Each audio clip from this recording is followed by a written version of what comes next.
Okay, so good morning. Let us start. Today we are going to discuss about highway geometric design. Okay, so what do you mean by the geometric design of highways, or what is the importance of geometric design of highway? So geometric design of highway means you have to provide the layout of the highway, right? And also what should be the visible features available on the highway. Visible features available in the highway includes what is the alignment of highway. Then there are certain terminologies like side distances. We'll be discussing in detail about what is meant by side distance and all. Okay, so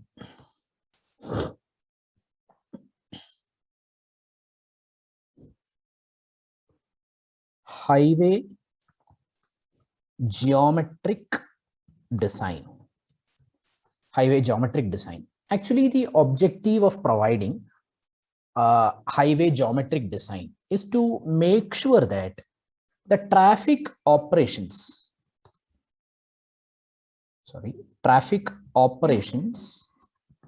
are done in a manner with providing maximum efficiency. Traffic operations are done with maximum of efficiency, and also safety is ensured. Okay, these are the two factors that need to be taken into consideration, or these are the two factors which act as the objective of providing a better highway geometric design. The traffic operations on the highway should be carried out with a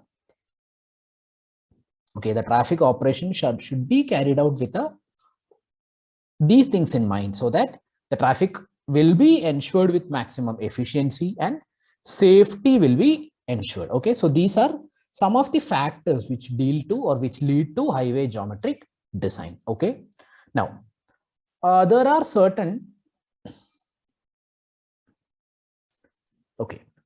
the geometric design of highway will be dealing with certain events. What are these events? The highway geometric design deals with following elements. What are the following elements? First one is cross-sectional elements. Then you have the sight distance, then horizontal alignment, then you have the vertical alignment, and finally you have the intersection elements. So these are the following are the different elements which will be discussed with when we are studying about the highway geometric design. Okay, first one is cross-sectional elements. We'll be discussing each and everything in detail. Okay, what are the highway cross-sectional elements? Then side distance. What is meant by the concept of side distance?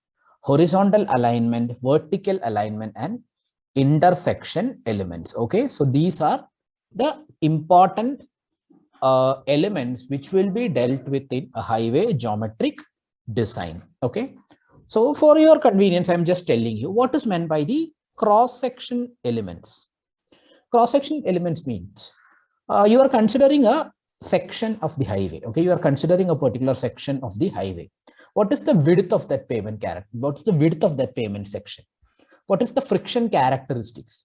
What is the cross slope provided? We'll be discussing everything in detail. Okay, so these elements will be, I'll write it down. Cross-section elements include, in brackets I can write width, then friction, then cross slope.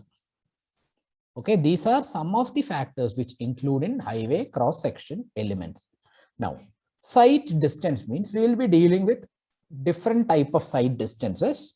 One is known as stopping sight distance.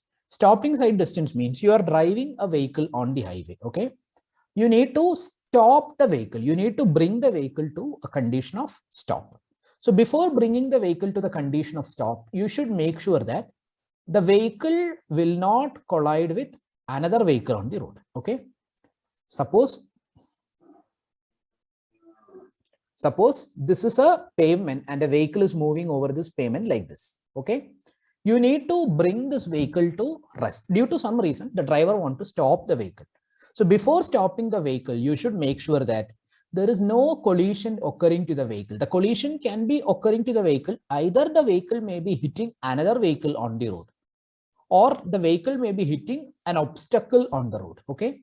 There may be a divider on the road, or there is one retaining wall somewhere on the road. The vehicle should not be hitting with that obstacle. So the vehicle should not be colliding with another moving vehicle, or the vehicle should not be colliding with a stationary object. Okay.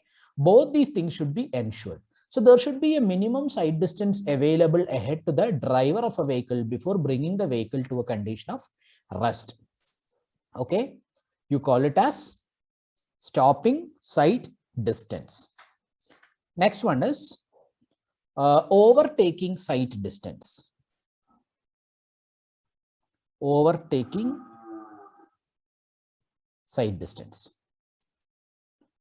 If a vehicle is moving on the road, okay, there is a vehicle which is moving with a lesser speed in front of this particular vehicle.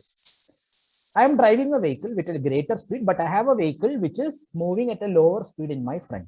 So what I need to overtake that vehicle as soon as possible. But there is a problem. If I need to overtake a vehicle moving in front of me, I should be careful that while doing this overtaking operation, my vehicle should not be hitting with the vehicle in the front. Similarly, if there is an opposite traffic coming from the other direction, okay, my overtaking operation should make sure that I am not hitting the vehicle in front of me, as well as I am not colliding with a vehicle coming from the opposite direction. So both these things are important. So for an overtaking operation to be performed, it should be made sure that the vehicle is not colliding with a vehicle that is coming in the opposite direction, and also a vehicle that is moving ahead of our present vehicle. So minimum side distance should be available for that. You call it as overtaking side distance. We'll be discussing in detail. Okay. Next one is horizontal alignment. What is the horizontal profile of the alignment fixed? Then vertical alignment. What is the vertical profile? In some cases, due to topography, there may be certain level differences or gradient difference in the profile. So what is the vertical profile?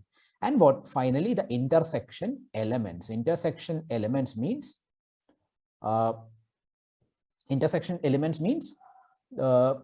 at road intersections, if different roads are meeting together at one common point, there may be some elements provided to make the traffic movement easy. So that is known as the intersection elements. So these are the different factors. Okay, highway geometric design elements include cross-section elements, side distance consideration, horizontal alignment, vertical alignment, and as well as the intersection elements. Okay. Okay, now we'll see about the different highway design factors. So there are certain factors which need to be considered, or these factors will be controlling the geometric elements of highway. Okay, let us see what are the different factors that control the geometric design of highways. So the factors which control the geometric design of highway can be written as: one is design speed, another one is topography, another one is traffic factors, another one is design hourly volume and capacity, and finally environmental and other factors. So these are the factors which control the geometric design of highway. First one is design speed. Okay, so when you have to just a minute. Okay, so when you have to consider the geometric design, the first factor I told you is the design speed of highway. Okay, so design speed means the design speed will be fixed depending on the type of the road and the traffic condition that is expected to be coming on that particular roadway. Okay, or what is the requirement of that highway? Okay, the requirement means if it is a roadway connecting two major points, definitely the volume of traffic expected will be more. So the design standard should be implemented taking into consideration the prominence of that particular road. For example, in the case of national highway, the design features will be different. We have seen what are the different classification of road based on the requirement. You have national highway, state highway, major district road, other district road, and village road. So depending on type of the road, depending on which type of road you are dealing with, definitely there will be changes in the design factors. Okay, that is it. So the first thing we have seen, that is about the design speed.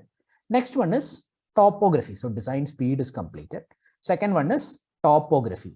So topography means what is the type of terrain? What is the type of terrain of that particular road? Okay, I think it's very difficult for me to write like this. It's not that easy. Okay, just leave it. So what is the type of terrain? Okay. So based on the general slope of that area, okay, based on the general slope of that area, you can classify as plain terrain, then rolling terrain, then mountainous terrain, and steep terrain. Based on the slope value, the terrain can be classified as plain, rolling, mountainous, and steep. Okay, so depending on the terrain or topography, the design elements of the road can be decided. Okay, next one is the traffic factors. So traffic factors means when we are discussing about the traffic factors, we need to be taking into consideration the vehicular characteristics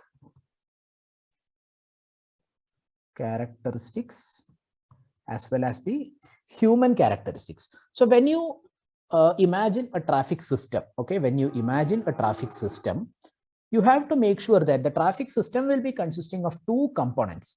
The traffic system will be consisting of vehicles in the traffic system as well as the human characteristics. So the human characteristics, we can say that the human characteristics include both drivers and passengers present in the vehicle, the human characteristics associated with the vehicle present in the traffic stream. Similar to the human characteristics present inside the vehicle, there may be human characteristic outside the vehicle also in the form of pedestrians. Okay, so both of these should be taken into consideration. Now, the thing which while we deal with the traffic characteristic is that consider the condition of a mixed traffic, especially in Indian condition. We don't have separate lanes for different classes of vehicle, right? When we are considering a roadway in India, that particular road will be having all classes of vehicle. There will be two-wheelers, three-wheelers, motor cars, trucks, everything will be present on the same roadway, right? So such a traffic condition you call as the mixed traffic condition. Okay, so the problem arises when we are considering the mixed traffic condition as in the case of India.